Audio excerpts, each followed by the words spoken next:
The locker was already open but I got there. That shouldn't have been possible because I always double checked it before leaving. The job was quite the almost empty. Just the sound of distant birds dropping from the flying talking from Caesar. I walked into the later room tossing matches from one hand to the other, already certain about the workout. Then I thought my later door was slightly open, just a few centimeters. I started at it for a second, trying to remember if I had left it like that. No, I never do that. I always lock it perfectly. Always. Slowly I stepped closer. My reflection in the metal surface looked normal, but something felt off. I reached out and pulled the door open full.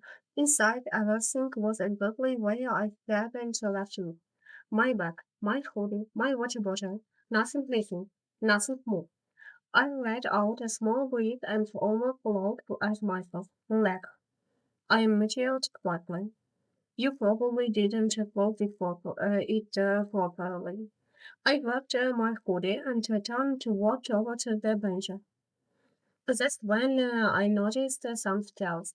Inside the locker on the back wall, there was a small fridge. A thin line curved into the metal. I found and cleaned for them. It wasn't just a fridge. It was a writing. Someone had carved words into the inside of my locker. Very small, but clear. Don't use the mirror. My stomach tightened instantly. I turned slowly and looked at the large mirror across the locker room. It reflected the entire space behind me. Empty benches, rows of locker. No one there. I forced myself to look away and laughed nervously. Okay, not funny.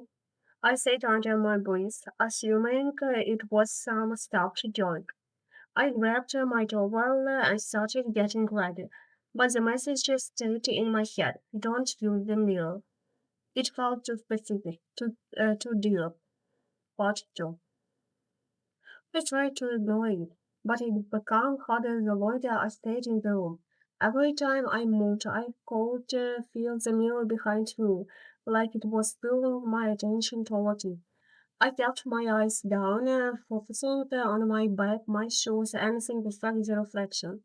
Then I heard it, a sound that didn't belong, a soft metallical click, like a local door closing. I thought. Slowly, I looked around without turning my head too much. The locker room was still empty. No one standing, no one moving. Just silence again. My heart started beating faster. I picked up my phone and unlocked it, pretending everything was normal. But my eyes kept drifting forward the mirror despite myself. Finally, I gave in, just for a second. I lifted my head and looked at the reflection.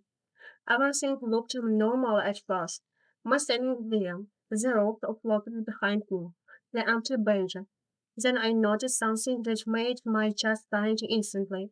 One of the lockers behind me was open. But when I slowly turned my head to look at it doubtfully, it was locked. I looked back at the mirror. The locker was open again in the reflection.